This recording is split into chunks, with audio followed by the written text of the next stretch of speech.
खेड़ा देवता का नाम जरूर सुना होगा। क्षेत्रपाल कहते हैं, खेड़ा देवता कहते हैं, दादा भैया कहते हैं और भी अलग अलग नामों से खेड़ा देवता को जाना जाता है।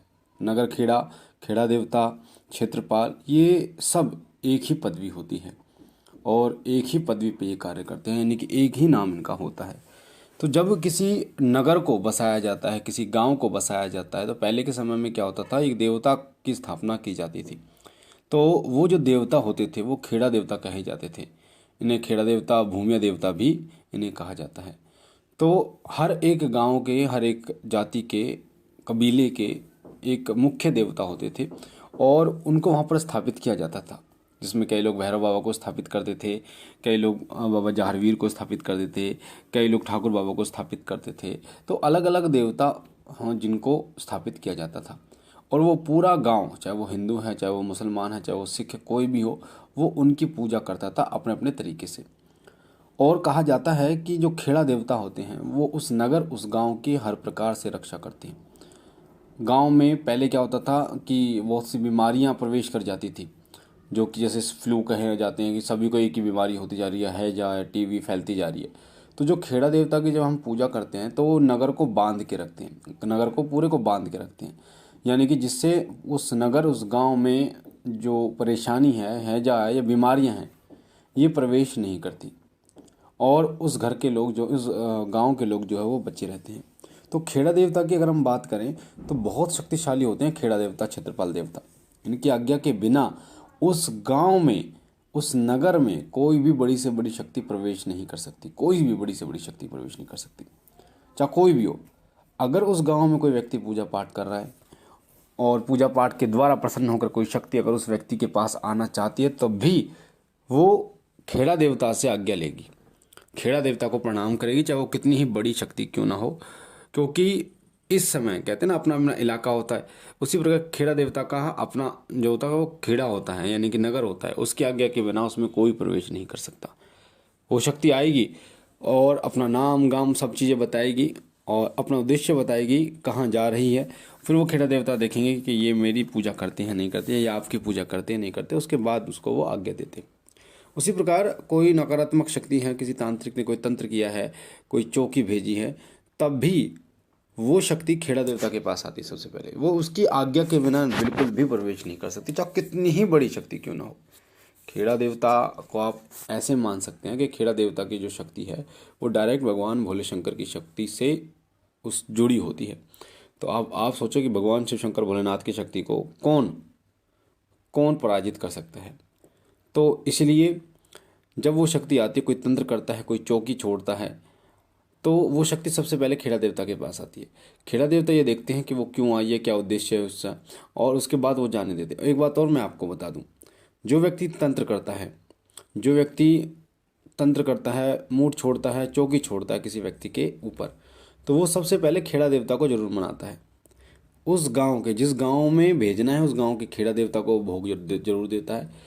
और चौराही वाली जो माता है, माता मदानन, माता मसानी के नाम से जिन्हें जाना जाता है, मसानी माता मदानन, जिनका स्थान गुड़गांव में है, बड़ी माता के नाम से भी जाना जाता है, माता मदानन, जो मसानियों की रानी है और तीव्र शक्ति है।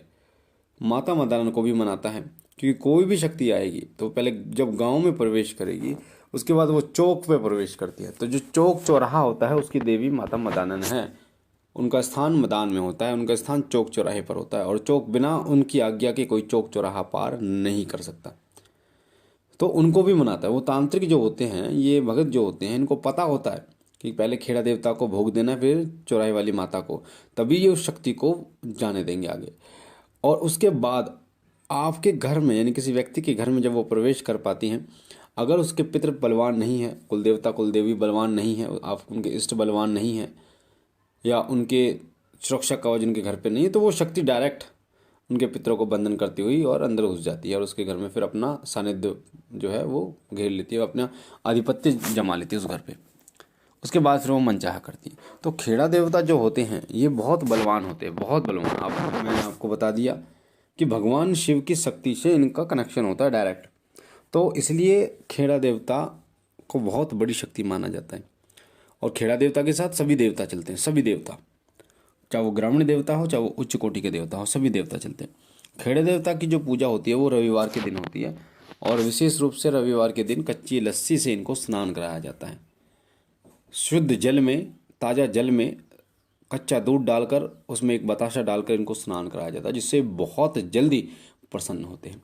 और अधिकतर जगह पर जो खेड़ा देवता हैं वहाँ पर एक सफ़ेद गुंबद बनाया जाता है, सफ़ेद गुंबद, जैसा कि आप देख रहे हैं आपके वीडियो पे जो दिख रहा है आपको, सफ़ेद गुंबद जो है वो बनाया जाता है और उसी की पूजा की जाती है खेड़ा देवता के रूप में।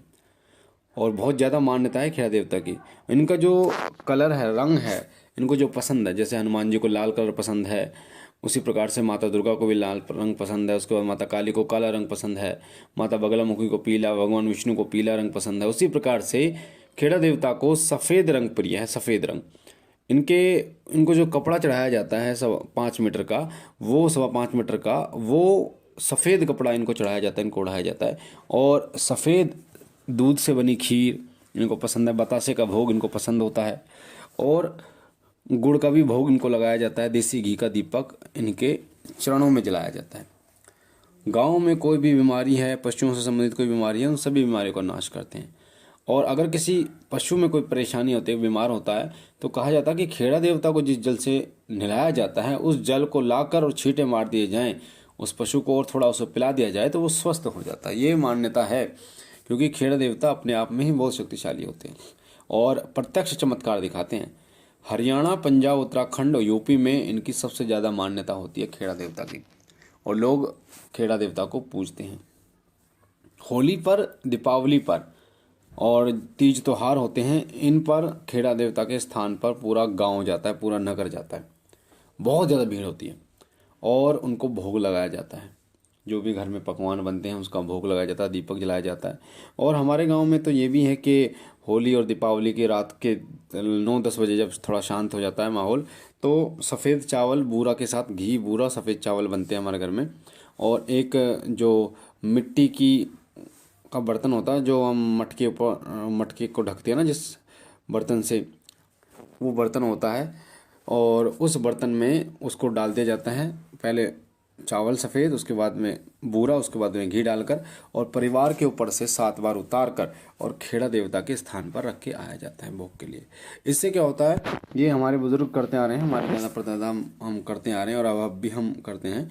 इससे हमारे शरीर में, हमारे परिवार में जो भी नकारात्मकता होती है उसको खेड़ा देवता जो है वो अपने पास रखते हैं, उतार लेते हैं और सुख समृद्धि रखते हैं। इसलिए खेड़ा देवता की पूजा बहुत ज़रूरी है। और आप अगर खेड़ा देवता की पूजा नहीं करते, आपको किसी रोग से ग्रसित हैं, तो खेड़ा देवता की पूजा करना शुरू करें। बिना उनकी आज्ञा के, बिना उनकी कृपा के आपको किसी देवी देवता की कृपा नहीं मिल पाती। और ये जो जानकारी है बहुत ही कम लोग जानते हैं कि कुछ ऐसे देवता होते हैं जिनको प्रथम पूज्य स्थान प्राप्त है। एक तो भगवान गणेश जो हैं, उनको तो पूरी संसार, पूरे ब्रह्मांड में प्रथम पूज्य स्थान प्राप्त है, तो उनकी वंदना करना बहुत ज़रूरी है। उसके बाद हमारे घर के पितृ जो हमारे घर में जिनका सर्वोच्च स्थान प्राप्त है, फिर उसके बाद कुलदेवी, कुलदेवता, फिर इष्ट, तब जाके हमें अपने इष्ट की कृपा प्राप्त होती है। तो खेड़ा देवता की पूजा कीजिए, उनको मनाइए और अपने समस्त मनोरथों को पूर्ण कीजिए। मुझे आशा है जानकारी आपको पसंद आई होगी। पहली बार चैनल पे तो चैनल को लाइक कीजिए, शेयर कीजिए, शिव कृपा परिवार पर जुड़िए। और हमारा नया चैनल, उसका लिंक डिस्क्रिप्शन में है, उस पर भी आपको पूजा पाठ से संबंधित जानकारियाँ मिलेंगी, उसे भी सब्सक्राइब कीजिए, उसके साथ जुड़िए। मैं बाबा भोलेनाथ से विनती करता हूँ कि बाबा आप पर कृपा करें, आपके घर परिवार में सुख समृद्धि रखें। हम मिलते हैं एक नई जानकारी के साथ, तब तक के लिए ओम नमः शिवाय, ओम नमः शिवाय, ओम नमः शिवाय।